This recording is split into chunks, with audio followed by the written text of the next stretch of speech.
Hello and welcome to the Strong by Design podcast show. Hosting today, yours truly, Coach Chris Wilson. So honored to have you as a listener. If you're a first-time listener, welcome to Strong by Design. You're in for yet another fantastic, life-changing conversation. That's what we like to do here, is talk about the important stuff and how we can help move the needle in your life so that you can live a life stronger by design.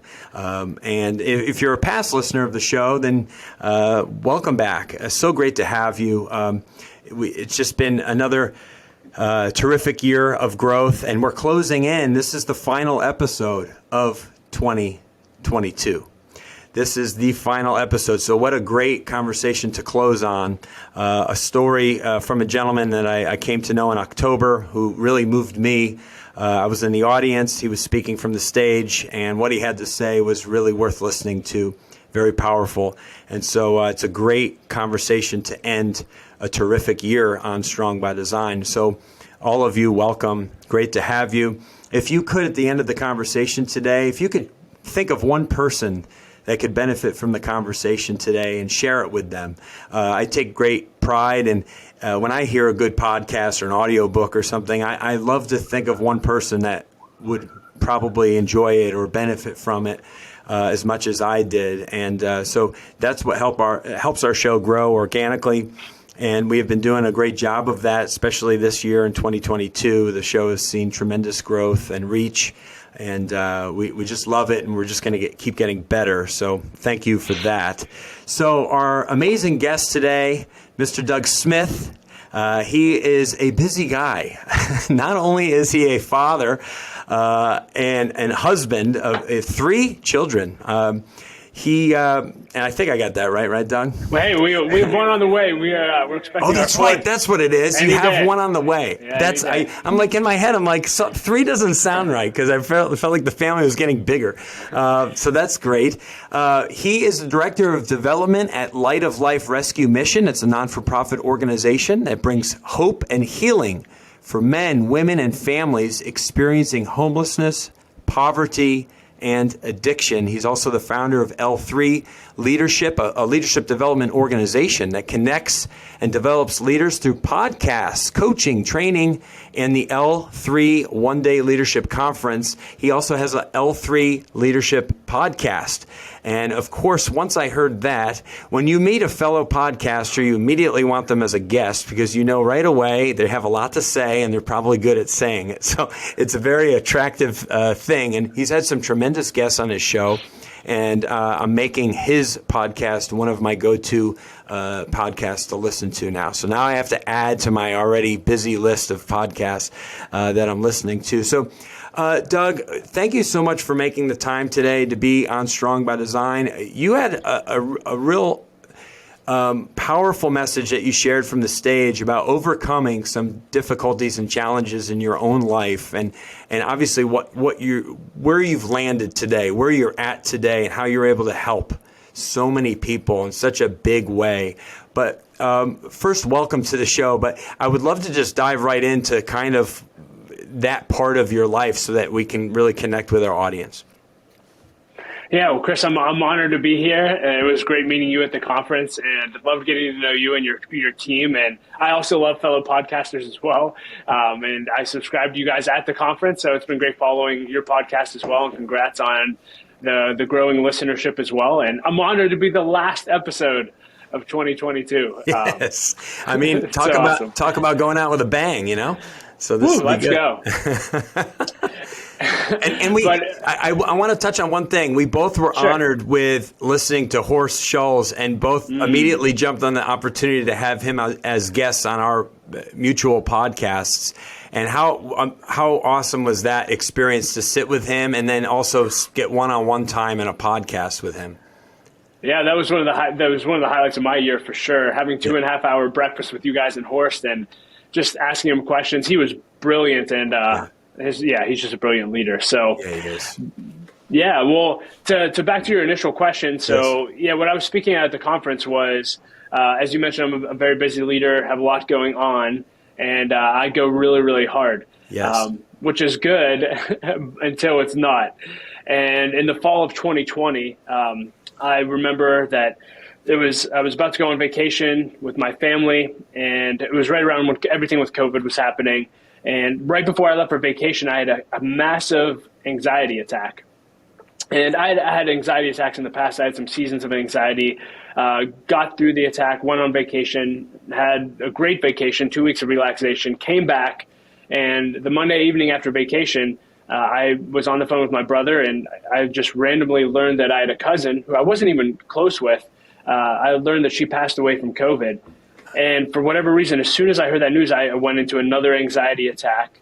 And unfortunately, that anxiety attack led to an anxiety attack every single night that week, led into a season of anxiety attacks for a month.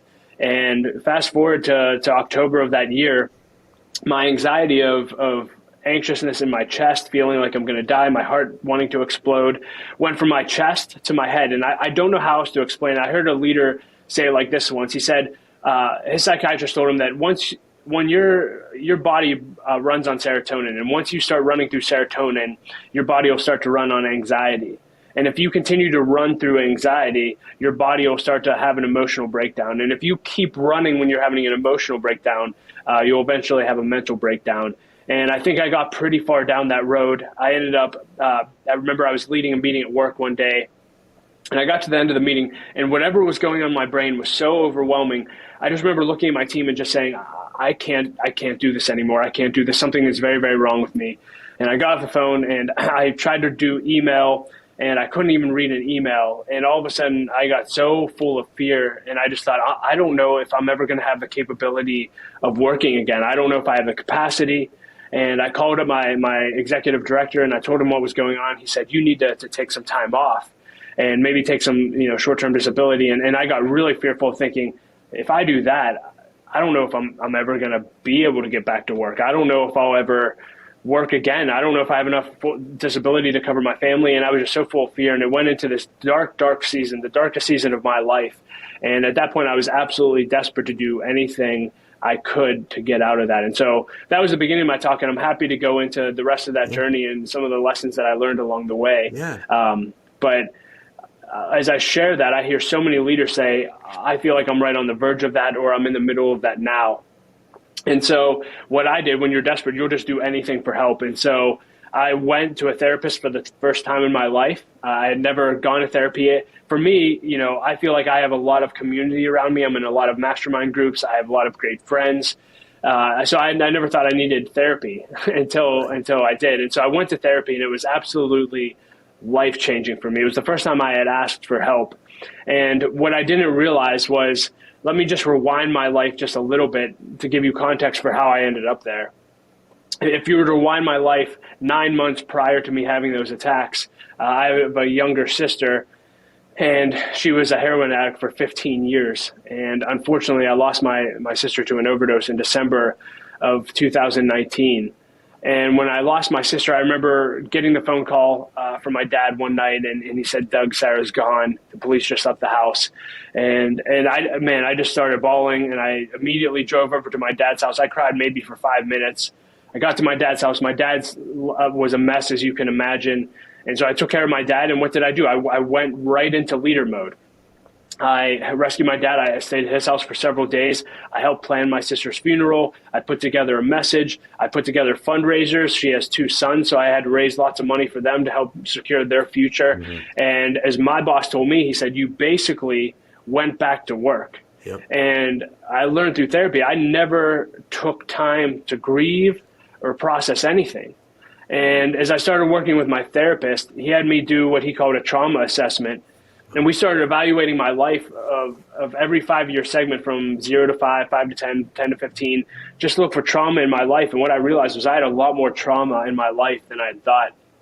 And I can share my whole story later if you want to, but I had lost my mom when I was a teenager. I was 17 years old. That was obviously extremely traumatic. I've lost both of my grandparents. I lost my sister. I lost my mother-in-law at a young age.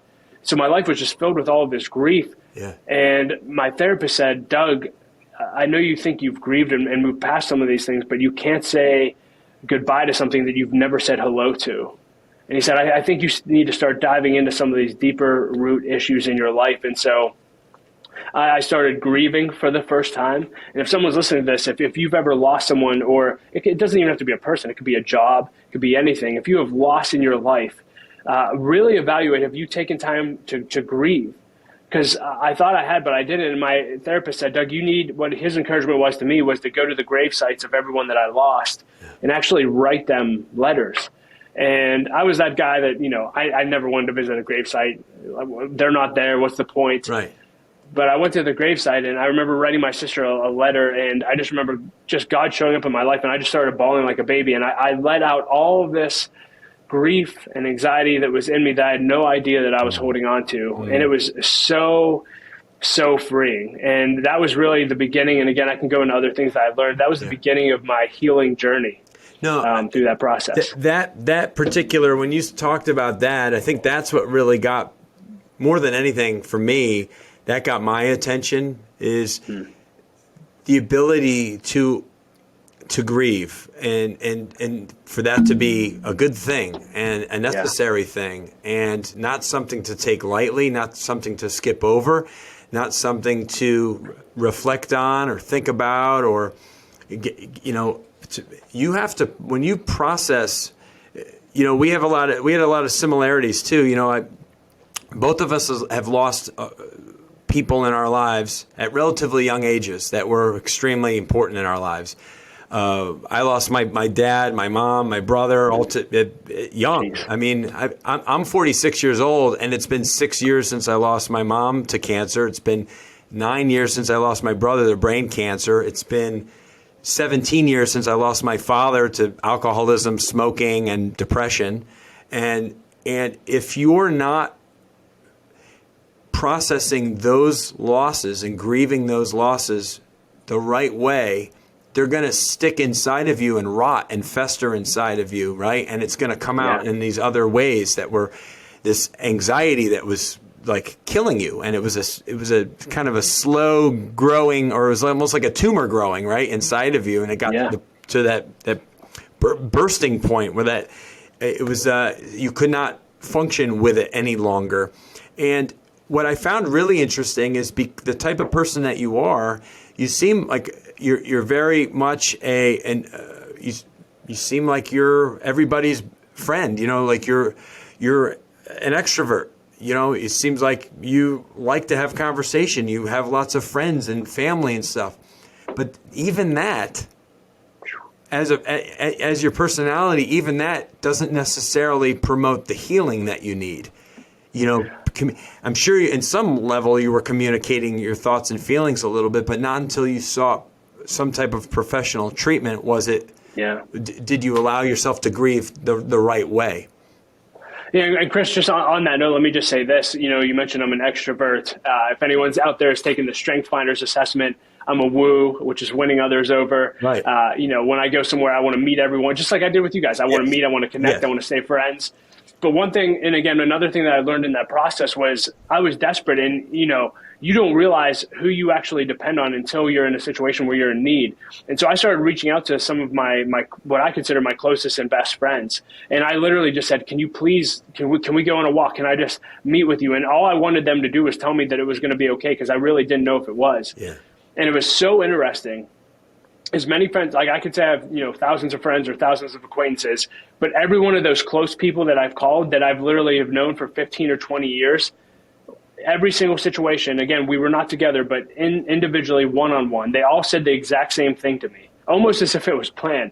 And they all said, Doug, you've been neglecting deep friendships for a long time. Wow.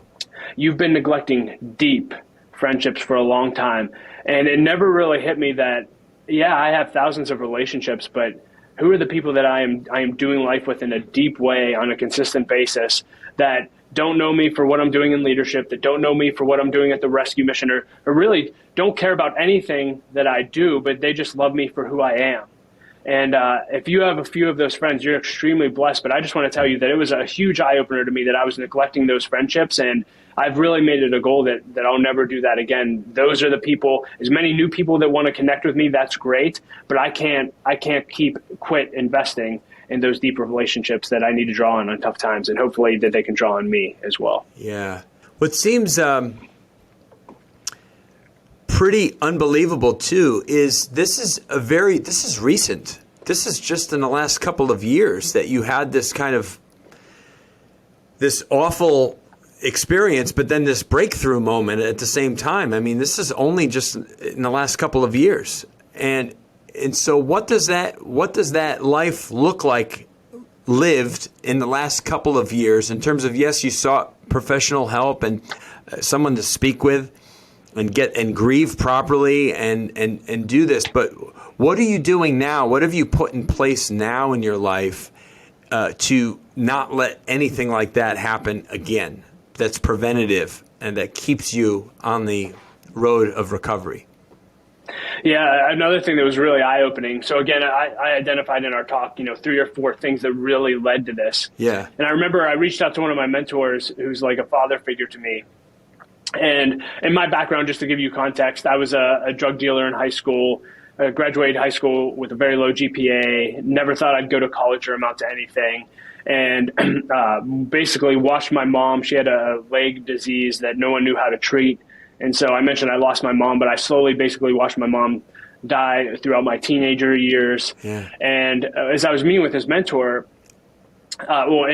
just for context, after my mom died, again, I'm a person of faith, and I don't have time to share the story, but when my mom passed away, God came into my life in a really, really special way. And that's what really turned my life around. And it was beautiful. And I started living for God, and my life just started going in the total opposite direction, and really is why I am where I am today. But when I was meeting with my pastor and I was having this mental breakdown, he said, Doug, in your teenage years, you basically watched your mom pass, and die over the course of 7 or 8 years, and you basically medicated that pain through drugs. Then he said, you gave your heart to Christ and you became a believer, which is wonderful. But he goes, you basically just started medicating your pain through performance.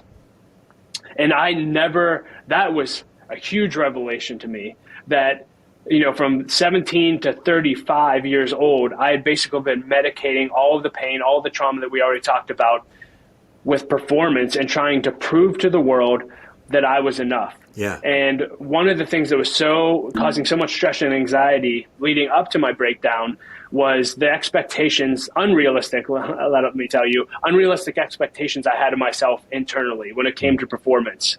In every area of my life, the expectations I had were ridiculous. And I'm not exaggerating. For leadership, for me, if I didn't have the influence or impact that John Maxwell was having in the leadership space, I felt like I'm not a leader and I'm not contributing to the world.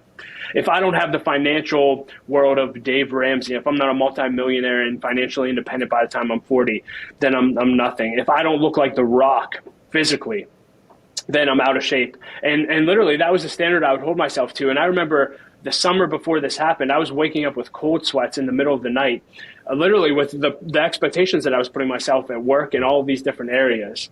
And when he said that, it all hit me. It's like, I'm just doing this to ultimately just prove that I'm enough and cover up the pain that I've never dealt with. Mm-hmm. And so I started evaluating that. And for me, I've just had to let go of those expectations. When I was meeting with my therapist and I brought that up to him, he said, Doug, I was actually asking him about capacity. Because I said, am I ever going to be able to work again? I can go hard. I feel like I can accomplish a lot. Am I never going to be able to do that again? And he said, Doug, let me tell you something about capacity.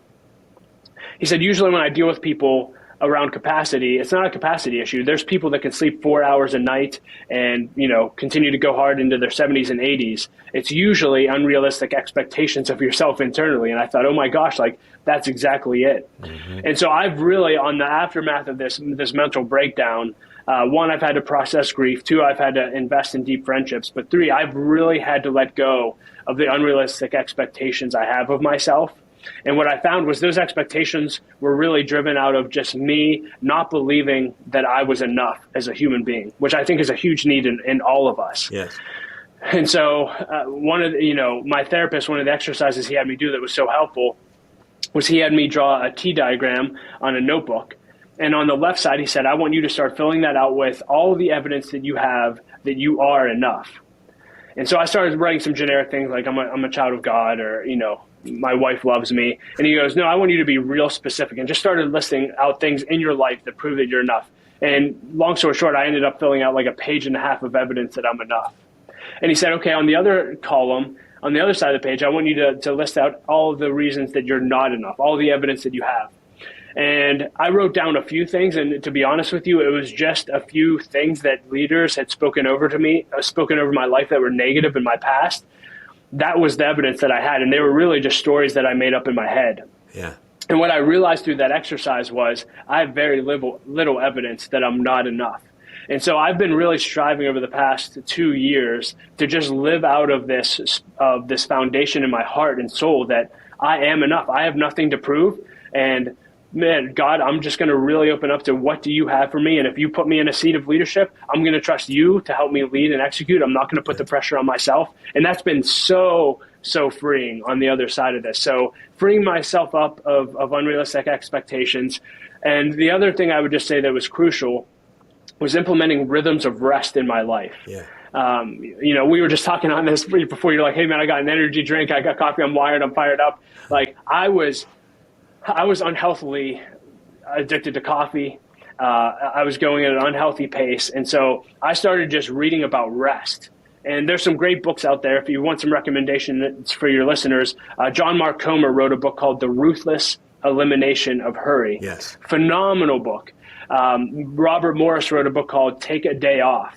And I started learning about rhythms of rest. And one thing that I implemented out of that is I do take a weekly Sabbath with my family. And that means 1 day a week, I don't do anything related to work. I just have fun. I rest. I play.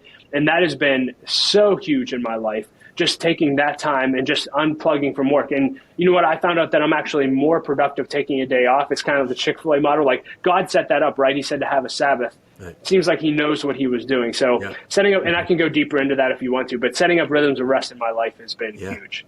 No, it's terrific. Yeah, you obviously you've just said quite a bit. Rhythms of rest, that could be a whole another hour-long podcast. It is so crucial. It's the unplugging from the grind, the day-to-day, the things that occupy us at work, in our professional lives, and to be able to focus on ourselves a little bit more, and our family and our relationships and our bonding and all the things that our spouse needs from us and our children need from us, which is just time and attention. And they're not going to get that if we are knee deep in work on the computer while we're at home. And I can't say that I always get high marks in that department either. But it is so, you have to be strategic, and you can plan these things out and schedule them out, and then it's just following through and creating kind of, like you said, you have, and it probably ends up being what, Sunday? Is it Sunday every weekend that kind of that's your worship and family day? And for me. Yeah, I shared it at the conference, but something that impacted me deeply that now I actually execute on is Rick Warren. I heard him speak at a conference in 2008, and he said, as a leader, you need to do 3 things to rest in your life. You need to divert daily, withdraw weekly, and abandon annually. Yeah. I'll say it again, divert daily. What did he mean by that? He said every day, if you work with your mind every day, which I do, he said at night you have to do something physical with your hands, just to unplug completely. So for me, what that looks like, divert daily now, is, as you mentioned, I have 3 kids, 1 on the way. Like when I get home from work, I try to get home every night so we can have dinner as a family. That's really, really important to me, that social interaction. And recently, I've just been trying to wrestle my kids every night after dinner and just spend that time wrestling, getting physical, and just spending time having fun, reading books, playing games, and totally unplugging from work. So every day I'm doing something to divert the stress that I put on myself mentally. And once the kids go to bed, if I have more to do, then I focus on it then. But that break is huge. And then he said we need to withdraw weekly, which is what we just talked about. It's taking a Sabbath. And for me, it's usually Sundays. And we try to do everything we need to do on Saturday to make sure we can take a day of rest, which is huge. And then he said you need to abandon annually, which is just take a vacation, which everyone's probably saying, duh. But what I really found is for us, at least Laura and I, we need to have at least 2-week vacations, or 1 2-week vacation a year.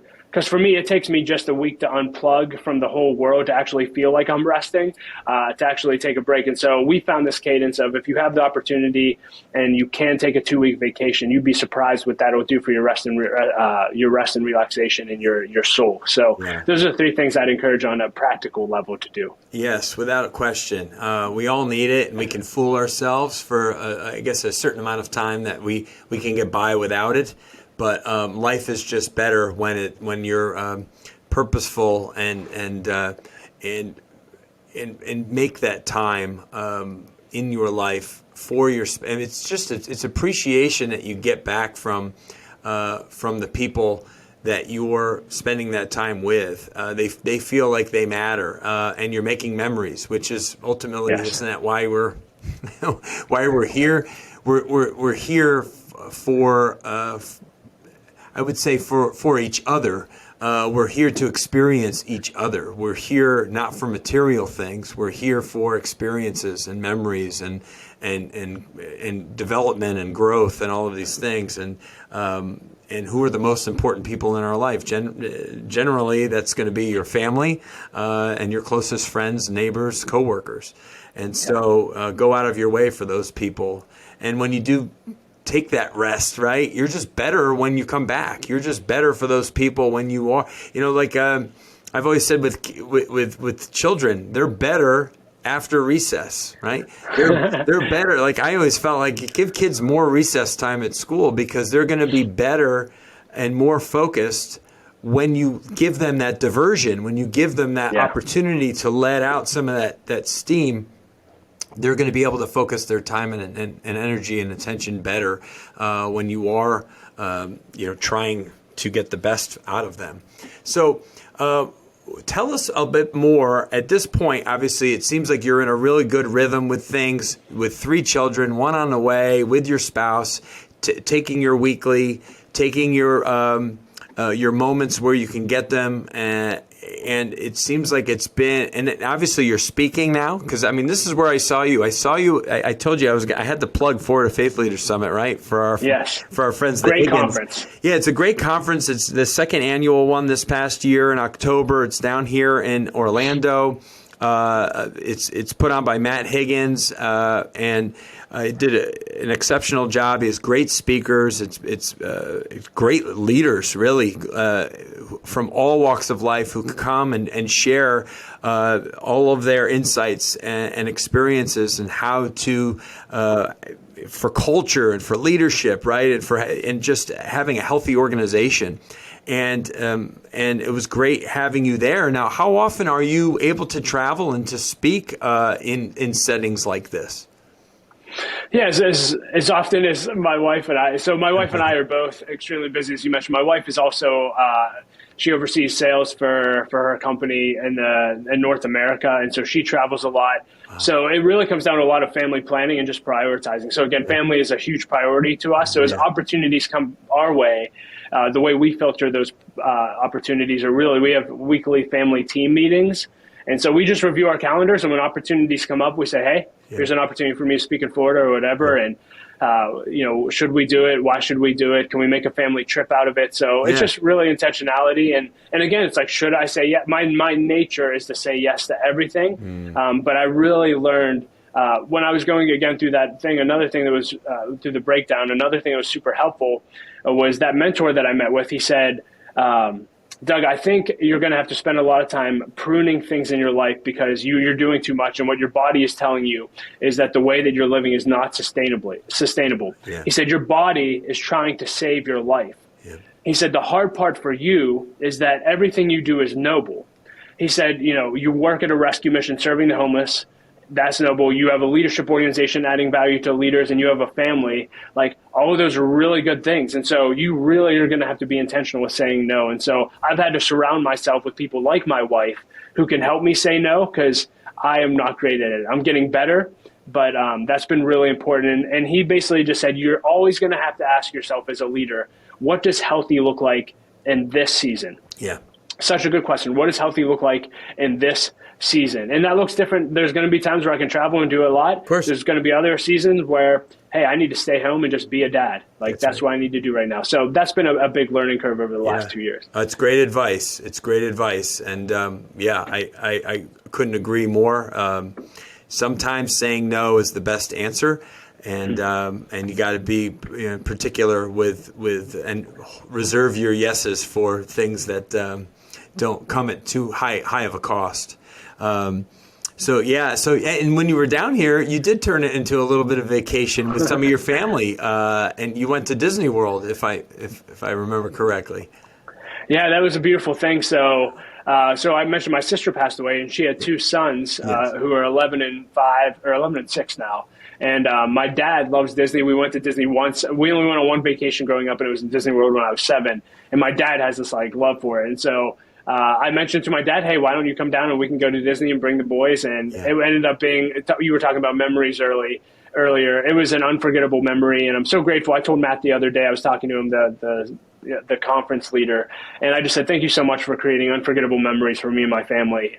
It was just life-changing, and that's hopefully a trip they'll never forget. I know I certainly will. Yeah, no, without question. Not at those ages. They'll remember that trip for the rest of their life. And it's a great thing that you as their uncle can be in their life and part of their life and really kind of carry the torch for your sister and be the leader that they need and the presence and another strong man and figure in their life. So that's amen to that you've stepped into that role.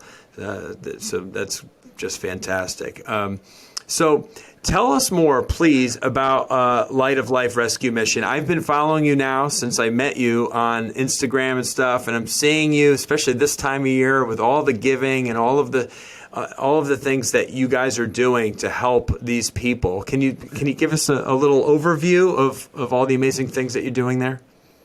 Yeah, so I work at Light of Life Rescue Mission here in Pittsburgh. Usually in every city there's a rescue mission. We're not all connected as far as legally, but I'm sure if you're listening to this in any city, there's something similar. Yes. But we've been serving the homeless for 70 years, and we do that through what we call our continuum of care. So no matter where someone is in their journey of experiencing homelessness, we want to have a next step for them. And so that starts with our street outreach team, where we have a team literally go out to the street homeless daily just to build relationships with them in hopes that eventually, and it may take 6 months to a year or longer sometimes, they'll come in for a meal or a night of shelter and maybe get into some of our longer term programs so they can get back on their feet again. We have a meal ministry where we serve 250 to 300 meals a day. We have a food pantry that provides hundreds of thousands of meals every year. We have an overnight shelter with the capacity for up to 75 beds for men, women, and children. And then we have long-term programming for up to 80 men and women, and then additional in their children additionally, that can live with us anywhere from 9 months to 2 years. And we help them with recovery, which is a big part of their journey usually. We help them get educated. We help them get employed. We help them find housing and hopefully, get fully independent again. And so it's been a great joy working there. And just to tie it in with what we're talking about, when I first started working at Light of Life, I didn't know a lot about homelessness. And so I actually was just working there to get paid until I was actually helping plant a church. I was hoping the church plant would be able to pay me. But about a year into my time at Light of Life, I really felt like I was supposed to be there and stay with the organization. And so that's when I got into fundraising. But around that time, my sister, who was still alive at the time, she came to me. She was 5 months pregnant with my first nephew, and she just started crying. And she said, Doug, I need help. And I said, well, what do you mean you need help? And she said, I'm a heroin addict. And I had heard rumors, but I never caught her or anything like that. And this was the first time, and I had no idea what to do. I had done drugs, but I never got into heroin. And so I reached out to our director at Light of Life for programs, and I said, can you help me and my family? And for 9 years, our organization walked me, my family, and my sister through my sister's addiction. My sister ended up homeless twice in that 9-year period with nowhere to go. She ended up in our programs 3 different times. And the last time, she was actually clean for 17 months. She dedicated her life to Christ, which was an amazing thing. And I felt like it was the first time I had my sister back. Yeah. But if any of you know anyone struggling with addiction, it is an incredibly tough battle. And unfortunately, she obviously made some decisions and relapsed, and that's how we lost her. But I always share that when I'm sharing about Light of Life, because if you would have told me prior to me working there that I would know someone that it would be in need of a homeless shelter, let alone a family member, I would have never believed you. But what I've come to learn, and through my sister's story certainly, but also through getting to know the men and women that we serve, is that we're all one or two decisions away from being in the exact same place these men and women are at. And I tell people, you're actually, if you had to go through a fraction of what some of these men and women have had to go through, we've been talking about trauma, you'd be lucky to be in the place that they're in. And that's just a reality. And the reality is everyone who walks through our doors is somebody's son, it's somebody's daughter, it's somebody's brother, it's somebody's sister, it's somebody's mother, father. And that's really the heart we want everyone to have towards those who are experiencing homelessness. It's a complex issue, and it's messy work. You know, you were talking about all the good work that we do, and we certainly do. Like, we have so much to celebrate. We could tell you story after story about men and women who have transformed their lives and are back on their feet again. But we also have stories that unfortunately end like my sister's.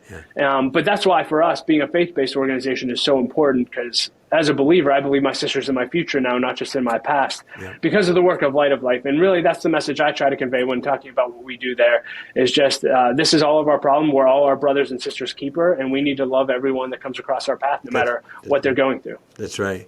No, it's just absolutely necessary work. We need people like you, people who are service-oriented and have big hearts and see people for who they are, human beings that just need help. And if you can help just one person turn that corner and fix their life, it's worth it, right?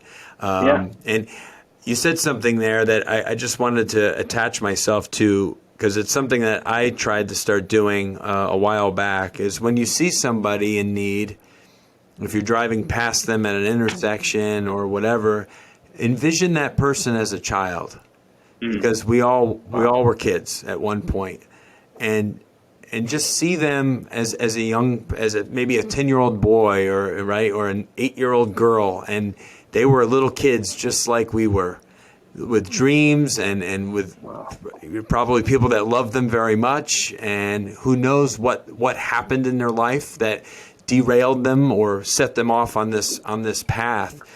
But I try to always put myself in a better mindset when I see people in these situations, that in terms of like have a heart for them. My boss and very close friend, Mike Westerdahl, obviously we've done stuff with Hope Children's Home for years and years and years, and he's done stuff through his church, and they started doing something a while back where he created these little giving bags.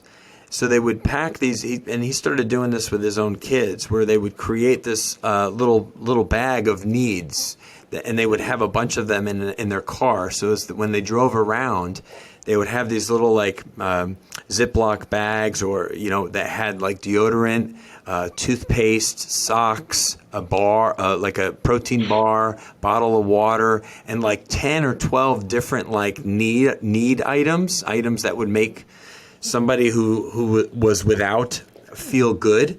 And then when they would come across someone, a homeless person or something, they would hand these out to them. And there would be great appreciation from, because I think these people are oftentimes just kind of given money, and who knows how that money is used. But if you give somebody the necessities of life, you hope that, okay, well, at least maybe tonight will be a better night for them. Maybe today will be a better day for them, and who knows, maybe that's all it takes for them to get on the right course again. So I just want to kind of highlight that for a second, because that's what we're here for. The people that in the land of abundance, like we are here in the United States, when you see someone without, you should go out of your way to do something for them if you can, because we're so fortunate, aren't we? So that's great what you're doing. God bless that work. It's fantastic. Tell us more, Doug, about what compelled you to start the podcast? When did you get into? Obviously, you've had it now for years and years. You have you have more episodes than we have. You have like 350 episodes or something. So tell us how you got into that podcast world. Yeah, so for me, I mentioned already that really in high school, never thought I was going to amount to anything. My mom died, and when my mom died, I had mentors come into my life when I started following God. And one mentor was Larry Betancourt. He'll forever be my hero. and one of the first people in my life to tell me that I was a leader and had potential. And he gave me a John Maxwell CD. They were still on CDs before podcasts, and I'll never forget it. Yeah, it was called Standing Tall, and I didn't know there was such thing as personal development, like knew nothing. So he gives me the CD, and I remember going home and I listened to it, and I was blown away. And I literally transcribed the whole lesson word for word, and I called him, and I felt like I was Neo in the Matrix, and I'm like, hey man, give me everything you got. And he literally gave me binders full of John Maxwell content. And literally, I'm 20 years old, I'm having parties at my house, and I'm listening 2 or 3 hours a night to John Maxwell. My friends are getting high on my front porch. Wow. So that was a lot of fun. But so I did that, got really into personal development. And then Larry, that same leader, would bring in leaders like yourself, Chris, and he'd bring them in to speak to us. And he would say, hey, if you connected with Chris today, you should ask Chris to coffee and see if he would mentor you. And he gave us this whole process for, hey, come with a list of questions, follow up with a thank you note, implement what was said. If you want to meet with him again, ask for a beautiful process. Yeah. And so I started doing that for about 10 years. And every month I'd have learning lunches, and it was awesome. And I had lots of mentors in my life. And all of a sudden my peers started saying, wow, Doug, like you got to spend time with Chris. I wish I could. And I just thought, well, like, have you ever asked? Most people have never asked, which blows my mind. So if you're listening to this, here's a thought, like, just ask. Whatever you want, ask for it. So I basically just saw it as an opportunity. It was 2012, and I just started thinking, what if I just started recording my conversations with leaders? So I like to say I was podcasting before it was cool. Right. My wife bought me a $50 recorder, literally just like a piece of junk recorder. And I remember my first guest was someone that I knew was my father-in-law. I just started with the relationships that I had. Interviewed him, and here we are 10 years later, 350 plus episodes in, and I've been blown away, as I'm sure you would, just about the quality of people that I've been able to connect with, the things I've been able to learn, and just how much it's helped me grow. It's just been amazing. Yeah, that's one thing that I think gets missed maybe by some people, certainly not by podcasters, is the growth for us as hosts, as podcasters.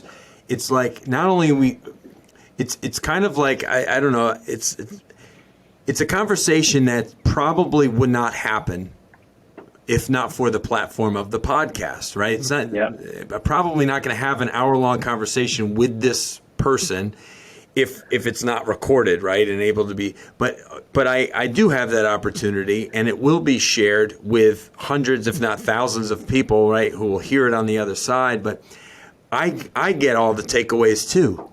It's not just for the listeners. It's like I get all this growth and insight and wisdom, and eventually, if you're around it enough, right, you become who you surround yourself with eventually, right? Yes. It's the old adage, you're the average of the 5 people you spend the most time with, that kind of thing. But those influences come not just from the people you're in the room with. It comes from everything, from what we're watching to what we're listening to, right, to the environments that we're putting ourselves in. And if you're listening to good audiobooks and really good podcasts and people like the John Maxwells of the world or the Craig Groeschels of the world, right, and you're attending things like Global Leadership Summit or Florida Faith Leaders Summit, and you're doing that enough, good things are going to happen, right? You're really investing in your network, and I mean, look what it's obviously done for you. The connections that it's created for you, and it's even if you have the rough patches, as you've discussed, obviously very openly. I feel like navigating through that and overcoming that is I mean, look where you are now. I don't think if you had that foundation that you had created for yourself, you would have rebounded as well as you have, right? I wouldn't have, I mean, absolutely, You were able to really tap into all of this wisdom and all of these great learning opportunities that you had already had prior to that. You hit a wall, you maxed out, which I think a lot of people can connect with. I think there's a lot of people that maybe don't know how to manage those emotions and say yes too many times and are living at the, they're hanging on by a thread, so to speak, and they got kids and a wife and a job and all of these pressures of life, and they don't have good ways of handling it. But you just happen to have all these bottled up grief. How funny, I have the bottleneck T-shirt on right now, and it was you were bottling up all of these old emotions that you weren't allowing. One last thing, Sure. which I also found, and you mentioned it, but we didn't really talk much about it. For your healing process to be as powerful as it was and as life-changing as it was, you went to the grave sites and you read these letters to people that passed away. Is that correct? Yeah, I wrote my therapist said, Doug, you can't say goodbye to something you've never said hello to. He was talking about grief. And he said, I just want you to go and take out a journal at each gravesite and write a letter to the person who passed away. And so I did that. I went to my sisters, my mom's, my mother-in-law, and my grandparents, and just wrote them letters. And I still have them to this day. And I just bawled like a baby, to be completely honest with you. And it was the first time I feel like I actually said hello to grief in my life. Yeah. Geez, I mean, if there's one big takeaway from what we've talked about, I would say it's that. I have a journal right here next to me. I have my stack of daily devotional, my Bible with 2 devotionals, but I also have a journal that I've written in. It's several hundred pages, but I don't write in it daily.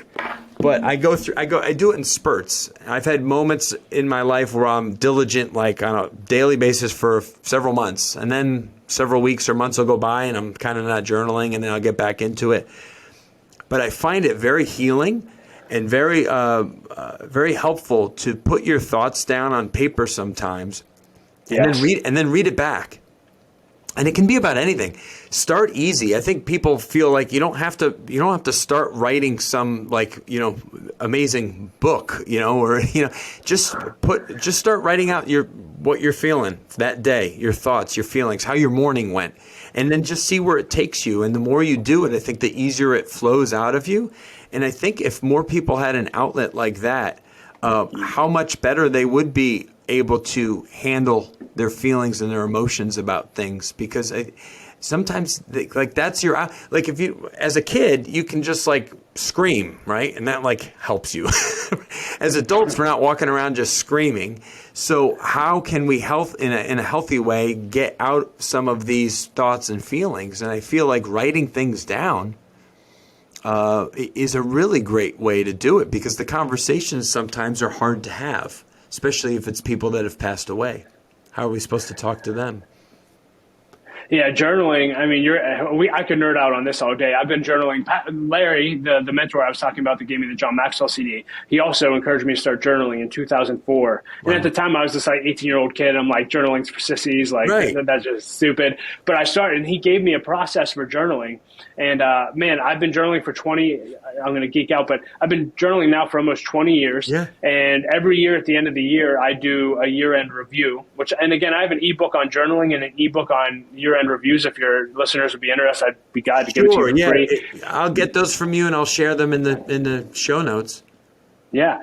So I basically I look through all my journals for the year, and basically I come up with a summary report of each year of my life. Wow. And it's a beautiful thing. So I have literally summaries of every single year, the highs, the lows, the insights, and then every decade I do a decade review. So anyway, That's a whole podcast in and of itself. But but if you've never journaled, like Chris just said, really, really easy. You don't have to have this complex system to start. Just start journaling what's in your heart, and you'd be shocked at what that'll do for you. Yeah, without question. Yeah, good advice. Great advice.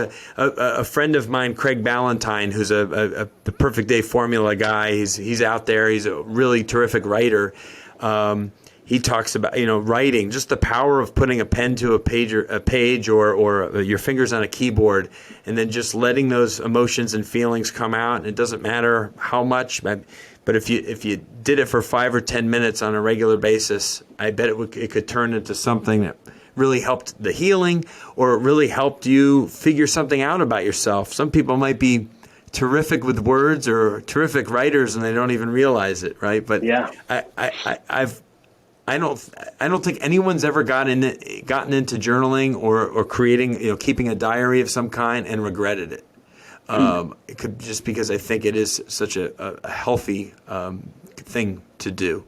So, man, this is fantastic. But what are some of the best places for people to go to support your efforts, things that you're doing, and to find out more about you, and of course your podcast. So social media, anywhere we can direct our listeners. Yeah, I try to be everywhere. If you're looking for the podcast, I'd start there, the L3 Leadership Podcast, or you just look up L3 Leadership. You can see what we're doing in the leadership space. I'm on LinkedIn. I'm active on every social media account.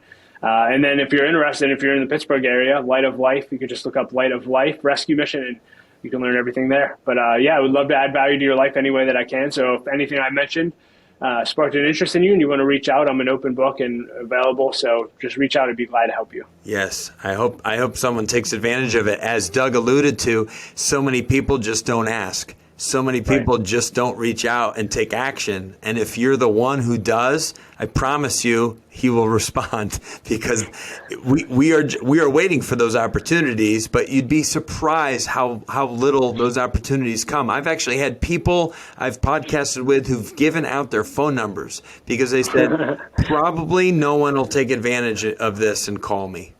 But This is my actual phone number. Yeah. So, I mean, it's surprising. But one last question, selfishly, the building that you guys are, is the building coming to completion? Because you were talking about it in October, and is it getting near completion? Yeah, we're in a 2-building relocation effort. It's been 25 years in the making. It's a $24 million capital campaign. Phase 1 was building our new shelter. We built the 70-bed shelter. That's been open now for almost 2 years. And then we broke ground on another building that we're renovating, an old school that'll be home to all of our long-term programs, and that'll actually open at the end of April this year is what it's looking like. So yeah, very excited about that, and it's going to position us to serve the homeless men, women, and children of our city literally for decades to come with dignity and worth. So we're really excited about that. Yeah, that's super exciting. I mean, I think you showed some pictures or some video, or maybe I saw it on social media. You were going through the building where the walls weren't quite up yet, and you were showcasing some of it. And that's so great, and how exciting just to know what that's going to be filled with people who need help in just a matter of months. So that's pretty darn awesome. I love it. Well, thank you, Doug, again, for making the time and for the work that you're doing and for the work you're doing on yourself. And because we need more men like you in the world. And so we just thank you for investing in yourself and believing in yourself and fighting through a very challenging, difficult season, because all those people that you were grieving, I know they're smiling down on you because they're proud of the man you are and the work that you're doing, the father and the husband that you are, and it's great in a world that we're living in now, where there's so much negativity out there and there's so much controversy and all of these other things. It's nice to be able to have conversations like this with people that are real movers and life changers, and so we just so blessed to know you and to have you on the show. Thanks, Chris. And man, it's just such a joy to become friends with you and follow your journey. And thank you for everything you do to add value to people's lives every week as well. And look forward to a long-term friendship here. Yes, absolutely, Doug, for sure, man. And we're both big sports fans, so that's that's always a fun connection as well. Yeah. So go Steelers, man. Mike Tomlin, I love, one of my favorite coaches ever, and I can't say I've been a Steeler fan, but I'm definitely a Tomlin fan because I just think he's such an awesome leader of men. So everyone, another terrific conversation here on the Strong by Design podcast. Remember, you are strong by design. You were created in God's image to have a strong body, mind, and spirit. You were created strong by design, but you have to then decide and make those decisions on a daily basis, those choices that are all in front of us every day we wake up, to live our life strong by design, right? So it's that two-part meaning in the title of our podcast. And we just are so thankful and so grateful for all of our amazing listeners.